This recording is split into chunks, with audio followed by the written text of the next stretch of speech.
For anyone that was wondering how the surfing is in Da Nang, well, it actually gets better during rainy season.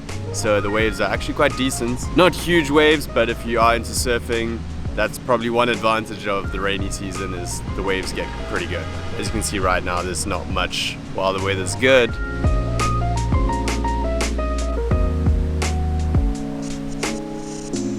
So some of the things I like about living in Da Nang are the cheap prices. So my apartment is about $250 per month for a small studio apartment.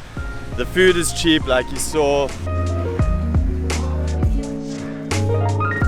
I like all the little cafes here. There's some really cool spots to do some work. I like that it's close to places in nature, even though you're in a city. There's Sontra Peninsula over there, which I made a video on. You can go check it out. It's Monkey Mountain. You can drive over to the Haivan Pass, which is really beautiful. There's some waterfalls, not too far, like an hour's drive from here. And of course the beach. It's a laid-back beach city, which is great. Things I don't like about living in Da Nang as much are that it's a smaller community of English teachers and expats, which is fine. It's quite nice in a way to go out and see a lot of people you know all the time. But I quite like the big city where you can meet new people all the time. That's another thing is in Da Nang, I find the foreigners and the locals are very segregated.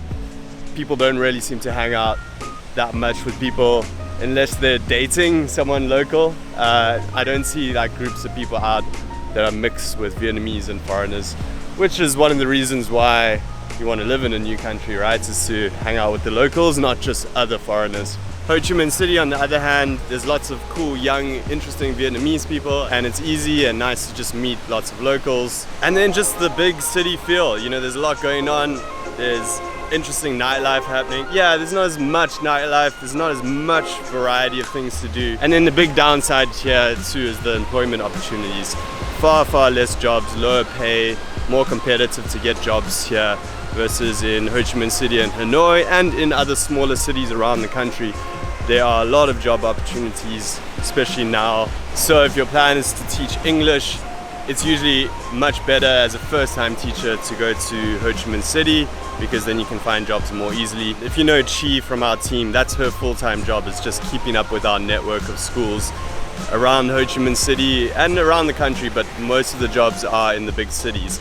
So that's how we help people find jobs, is Chi keeps up with all these schools and then is able to recommend jobs for people when schools are hiring.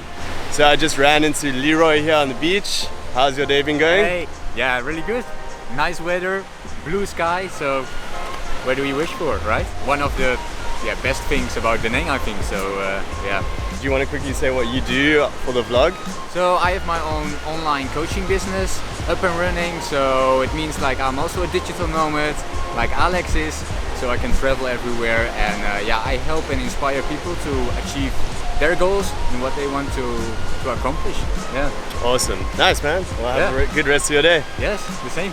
Yeah, you see what I mean? Just run into the same people all the time, which is great when there's cool people. Leroy's an awesome guy, and I know some really cool people here. I got some good friends, but also it's, you know, a smaller community. That's what I'm getting at. So there's no news yet about the borders reopening for new English teachers coming into the country. The main issues, for those of you that don't know, are one, the 14-day quarantine that's required, which can be quite expensive because you have to pay for the hotel and all the testing. So it's usually about $1,500 to $2,000. But not only that, the main issue is getting a visa, because most people will move into Vietnam on a tourist visa and then secure work and then go through the process of getting a proper work permit and a temporary resident card, and you need all the correct documentation for that. So that normal process is not possible because they're not issuing tourist visas. So you might have heard of a few people getting into the country on what's called an expert visa, but then you still have to do that 14-day quarantine. It's very hard to get that visa. You have to be sponsored by a company. Most of the schools that we talk to are not willing to do that because it's a big risk to them. So unfortunately, it's pretty much a waiting game. Just wait until the borders reopen, until there's visas being issued by the government again, tourist visas, so that you can arrive. Hopefully the quarantine will be shorter. So that's a general update. That's just what we're waiting for, to run our in-person classes again. And then as soon as that happens, new teachers will be able to get back into the country. and I just ran into another person I know. So you know everyone in Da Nang once you get here and you start to mix with the scene a little bit. And also when you go to the beaches during the day when it's sunny, there are no Vietnamese people, hardly any, because Vietnamese people don't like to get tanned, and they won't go during the sunny parts of the day. They'll usually just go at sunset and maybe sunrise. So there's just like hardly anyone at the beach, which is amazing because it's like this stunning beach. This is a really awesome beach. I mean, I gotta say, Da Nang beach is great. It's like, there's nothing to complain about it.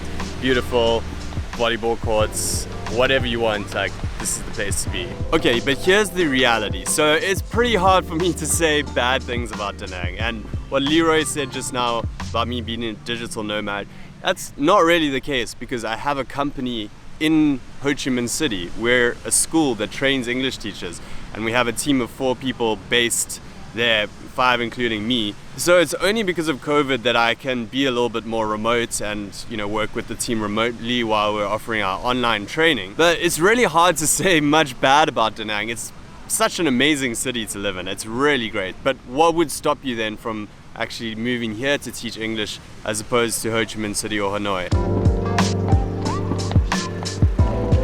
So the main issues are lack of jobs and visas, because if you aren't employed with a company in Vietnam, you aren't working legally, and it's getting harder and harder to extend visas if you don't have a valid work permit and are actually working legally for a company. So the people that are living in Vietnam as digital nomads who maybe are teaching English online, and teaching English online is a great opportunity, but it's not necessarily going to get you a work permit because most of the companies are not based in Vietnam, they're based in China, and even the ones that are based in Vietnam, you're a private contractor, so you actually can't get a work permit with pretty much any online teaching company. So the thing is, if you're not employed with the actual company in Vietnam, then you can't extend your visas as easily, and they've actually started cracking down on this quite a lot in Vietnam. It started earlier this year. Even before COVID, there were plans to make it more difficult to extend tourist visas. And then since COVID, it's got even worse. I know some people that are having to extend their visas every month, and it's very expensive to do that. So I think over time, it's only going to get worse in terms of people not working legally in Vietnam. And while I know people teaching English in Da Nang, it's getting more and more difficult for them to extend visas. It's getting more expensive. I mean, it makes sense. Either Vietnam wants tourism, or they want people working legally and paying taxes and all of that. So it makes sense that they wouldn't want people just to stay and be working without a proper job. And in Da Nang, there aren't that many jobs that will actually hire you legally, because all of those are in-person jobs. And like I mentioned, there aren't that many jobs. Because since I started making some videos about living here in Da Nang, we've got an uptake of people asking us about moving to Vietnam, and specifically Da Nang, to teach English, whether it's online or in person. While yes, it's a great city to live in, these things are going to make it more difficult. So what I'd recommend, if you are an English teacher or you want to become an English teacher, start out in a big city, because as a first-time English teacher, you can get some experience. You can quite easily get a teaching English job in Ho Chi Minh City or Hanoi and get some experience, build up your resume, and then once you're established in the country, take a visit to Da Nang, see if you meet some schools in person, see if there's some job opportunities.